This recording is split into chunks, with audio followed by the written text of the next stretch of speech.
Hey guys, this is Bart from TST Industries. We are on location with the Kawasaki KLX 230 today. We have taken a couple of the guys from the office, outfitted them with a couple bikes. We're gonna go through some trails. We're gonna go through some 3D terrain, go through some sugar sand, sandy roads. We're gonna rotate on the different bikes, and we are aiming to collect data on this particular motorcycle and present to you how this thing performs out in the dirt. Obviously, this is a dual sport machine. Most people already know what this thing can do on the road. It's got a plush suspension. It's got a very comfortable ride on road. Now we're gonna break it down for you and let you know how this thing actually performs in the dirt. Second part of our project here today is to durability test our products. We are going to put them through the paces, give them a stress test, and then pass on the data to our R&D department so that we can guarantee that we make a robust product. This doesn't mean that you should go plowing trees with our signals and taillights and things like that. This is just a stress test for our R&D department to know what the products can actually withstand. All right, let's get the guys. Let's gas up the bikes and go have some fun.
We are back from our adventure in the woods with this 230. I have my impressions. I'm going to deliver them to you. Then we're going to invite Mark in to help us with his impressions. This little beastly 230 performed pretty well for me. I wasn't expecting really a lot of power, but it did have a nice little torquey grunt. There were several sections where I was rolling up, climbing hills, and even without a gear shift, it got me up to the top, and I was pretty impressed by that. The suspension on this bike, it is, for me, the downfall of the entire package, but you have to keep in mind that this is a very entry-level dual sport bike, and it's really prepped to be safe on the roads. So it gives you a nice cushy ride when you're on pavement, but once you come off the pavement, there is a trade-off there, and that suspension is very indicative of that trade-off. Now, this is the standard model. Nowadays they've released an S model, which is lowered. For me, I'm 6 feet tall, and we took this bike into some terrain that had big whoops and stuff, and I was bottoming it out already, and I was hitting things with the frame on the bottom. I feel like for larger people, maybe 5, 6 and up, this would be the better model, not the S model, if you are going to ride terrain like we did. But again, if you ride hard and the terrain is bumpy enough, this will bottom out and it will take away from the comfort of the ride. I do feel it in my wrists today. It did spank my wrists a little bit.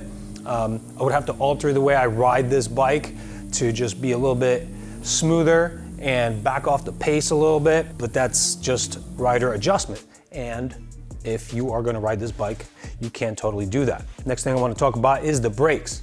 I found that the ABS was interfering with what I was doing a lot, so I ended up pulling the fuses. I think that's a controversial thing to do. I'm not saying you should do it.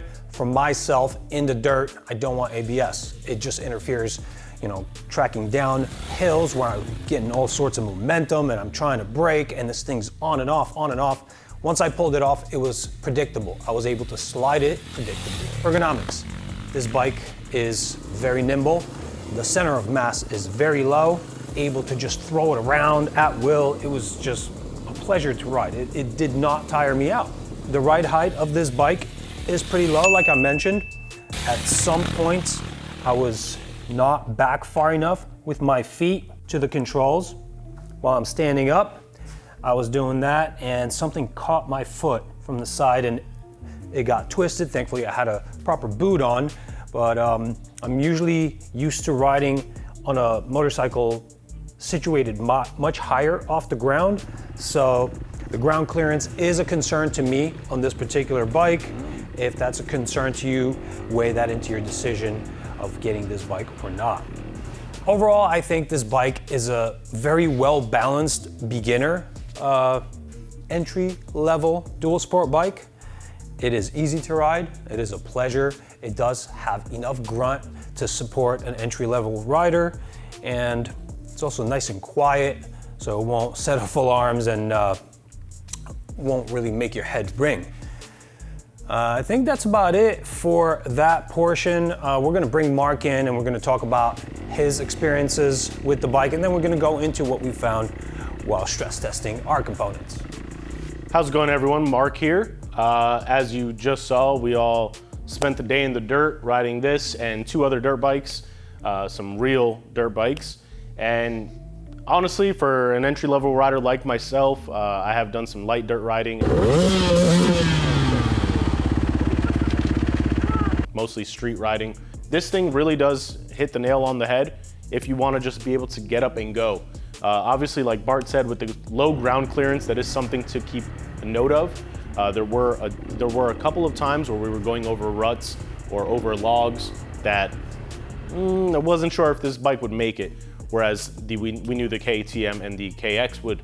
Let me ask you something real quick. Was there any point in the ride where your feet got snagged off from the peg? I didn't find any issue with that. I did find myself standing up on the pegs a lot and trying to ride through the whoops and not being in the seat, obviously, to launch myself out to space, but I didn't find any situations where my foot with my boots on had any interference with, you know, the outside or even finding the brake lever or the shifter. So how'd you find the suspension on this bike? Very soft. Yeah. A little too soft. Yeah, I mean, coming from the KTM and even the KX, that those are true like dirt bikes. And then coming to this thing, this is like taking a big ROM off-road.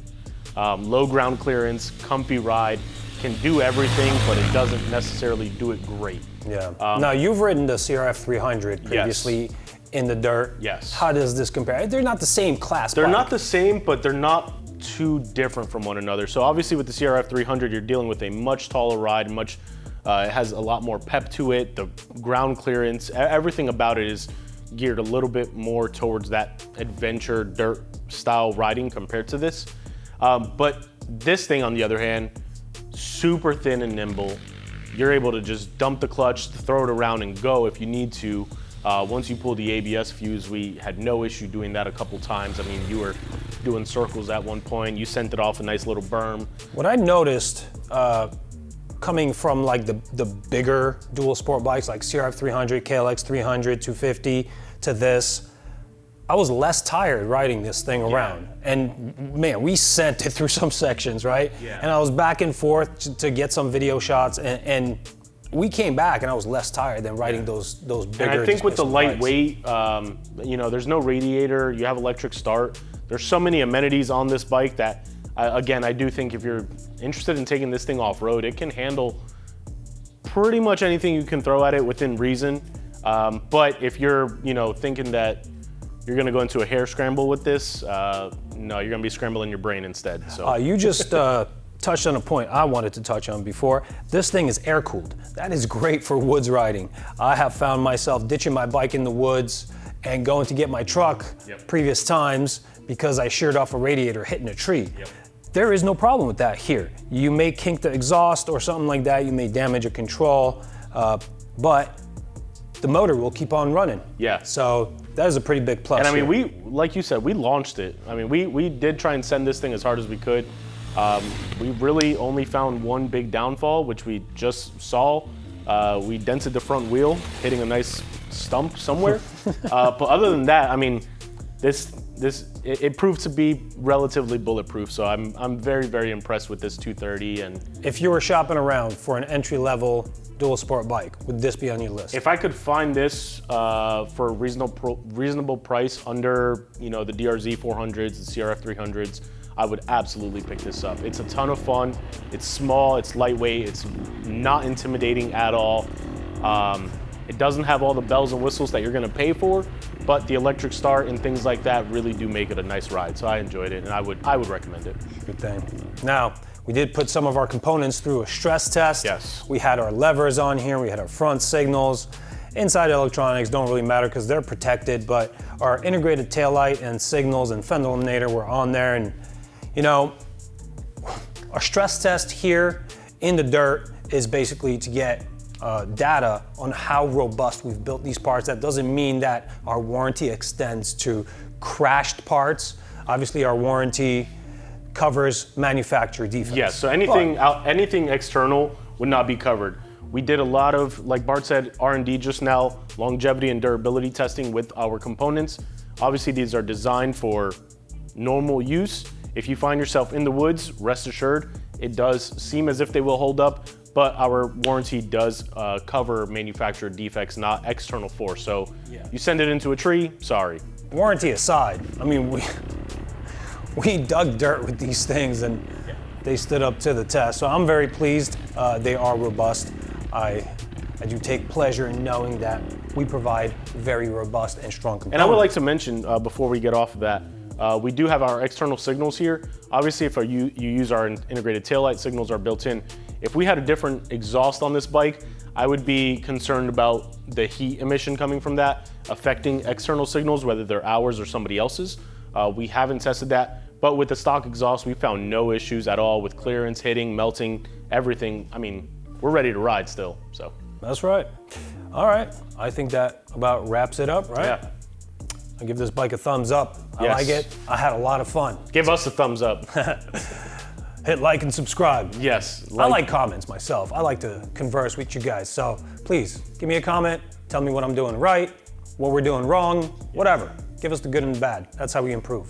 Thanks for watching. Ride safe. See you later.